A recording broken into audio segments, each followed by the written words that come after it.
इस वीडियो में हम स्पर्श रेखा और गोले के स्पर्श समतल के बारे में डिस्कस करेंगे। तो पहले हम कुछ परिभाषाएं देखते हैं। स्पर्श रेखा की परिभाषा क्या है? एक रेखा जो गोले को दो संपाती बिंदुओं पर काटती है वह उस बिंदु पर गोले की स्पर्श रेखा कहलाती है। टेंजेंट, देखो एक गोला है, ये गोला है, स्पर्श रेखा कैसी होगी? एक बिंदु पर काटती है। देखो दो बिंदुओं पर यदि काटती है तब तो वो सेकेंड हो गई। अब ये रेखा नजदीक आती जाती है और इस प्रकार से आ जाती है कि वो उसको जस्ट एक बिंदु पर मिलते हुए चली जाती है। तो ये रेखा क्या कहलाएगी? ये रेखा गोले पर स्पर्श रेखा कहलाएगी। अर्थात ये जो दो बिंदु हैं ये इस बिंदु पर संपाती हो गए हैं। तो ये गोले की स्पर्श रेखा की डेफिनेशन हो गई। अब स्पर्श समतल की डेफिनेशन को समझते हैं कि गोले के किसी बिंदु पर स्पर्श रेखाओं द्वारा निर्मित पथ उस बिंदु पर गोले का स्पर्श समतल कहलाता है। एक गोला है और एक समतल है। समतल में क्या हो गया? वो पूरा जो समतल है वास्तव में वो क्या है? स्पर्श रेखाओं द्वारा निर्मित एक पथ है, एक लोकस है। और वो जो पथ है वो क्या कहलाता है? उस बिंदु पर गोले का स्पर्श समतल कहलाता है। अब हम स्पर्श समतल के समीकरण को हम कैसे ज्ञात कर सकते हैं उसको समझते हैं। तो हमारा नेक्स्ट टॉपिक क्या है? स्पर्श समतल का समीकरण ज्ञात करना। अब क्योंकि अल्फा बीटा गामा जो है वो समतल पर स्थित है इसलिए वो समतल के समीकरण को संतुष्ट करेंगे। तो इसलिए A alpha plus B beta plus C gamma plus P बराबर 0 होगा। दोनों समीकरणों को यदि मैं घटा दूं तो क्या मिलता है मुझे? A X minus alpha plus B Y minus beta plus C Z minus gamma बराबर 0। यह हमें प्राप्त होता है। पी से पी कैंसिल हो जाता है। ए बी सी क्या है? समतल के अभिलंब के दिक् अनुपात। तो वो मैं यहां से ले सकता हूं। तो इसलिए समतल का समीकरण क्या हो जाएगा? समतल का समीकरण x minus alpha into alpha plus U. A के स्थान पर मैंने क्या लिख दिया? Alpha plus U plus y minus beta into beta plus V plus z minus gamma into gamma plus W बराबर 0। यह हमारा समतल का समीकरण हो जाएगा। अब इसको हम देखें और व्यवस्थित करें तो दिस इंप्लाइज एक्स अल्फा, यहां से मुझको मिल गया वाई बीटा और यहां से मिल गया जेड गामा। गुणा करें तो यहां से क्या आ रहा है? X you minus alpha square plus U alpha. ऐसा ही हमें प्राप्त हो रहा है। इधर से देखें तो यहां क्या मिलता है हमें? माइनस बीटा स्क्वायर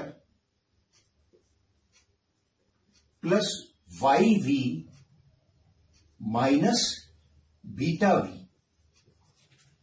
इधर देखें तो plus Z W minus gamma square minus gamma W बराबर 0।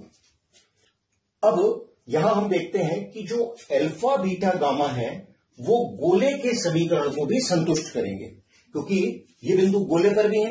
तो इसलिए एक्स स्क्वायर के स्थान पर मैं लिख दूं अल्फा स्क्वायर, वाई स्क्वायर के स्थान पर लिख दूं बीटा स्क्वायर और इसी प्रकार gamma square plus 2u alpha plus 2v beta plus 2w gamma plus D बराबर 0 होगा। अल्फा बीटा गामा के स्थान पर मैंने एक्स वाई जेड के स्थान पर मैंने अल्फा बीटा गामा को रख दिया। तो minus alpha square minus beta square minus gamma square, ये मान किसके बराबर हो जाएगा?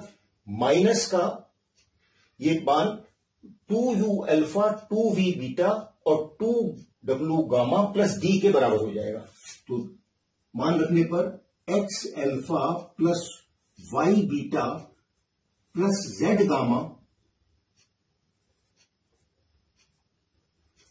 अल्फा स्क्वायर, बीटा स्क्वायर और गामा स्क्वायर, इसको मैं दूसरे पक्ष में ले गया हूं तो 2u alpha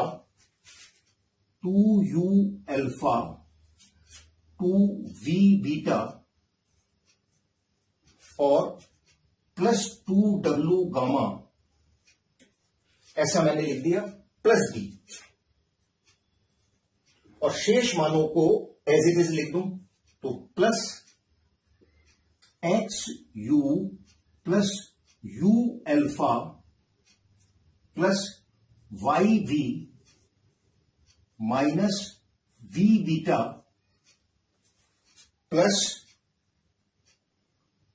Z W minus gamma W या डब्ल्यू गामा बराबर 0 होगा। सिंप्लीफाई कर लें तो इधर से मैं इसको मिटा देता हूं। हमारा समीकरण क्या बन गया? हमारा समीकरण बन गया X alpha plus Y beta plus Z gamma. U के पदों को एक साथ लिख लें तो प्लस यू, कौन कौन से पद हैं यू के? एक तो ये है, एक ये है और एक ये है। तो क्या हो जाएगा इसमें? देखो, प्लस का तो यू अल्फा बच गया और यहां से हमें एक्स यू मिल रहा है, तो क्या मिल गया हमें?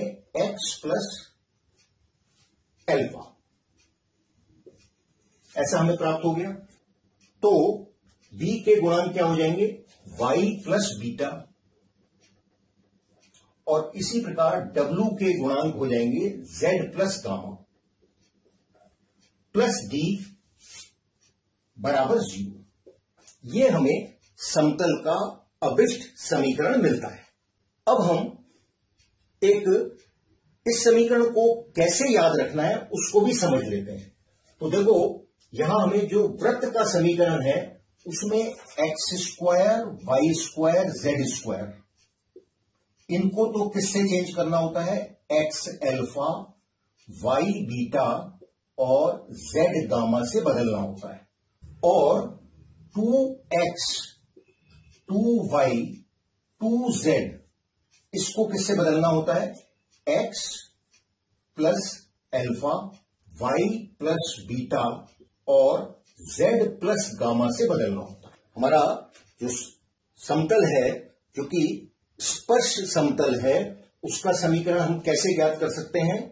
यदि अल्फा बीटा हमें ज्ञात है, स्पर्श बिंदु के निर्देशांक ज्ञात हैं, तो गोले के समीकरण में X square, Y square, Z square को तो हमें बदलना है X alpha, Y beta, Z gamma से, और 2x, 2y, 2z को x plus alpha, Y plus beta और z प्लस गामा से बदलना है। यह हमारा महत्वपूर्ण निष्कर्ष निकला है, जबकि यह हमने अभिष्ट स्पर्श समतल का समीकरण प्राप्त किया है। अब हम इन कंसेप्ट्स पे बेस्ड प्रश्नों को हल करेंगे।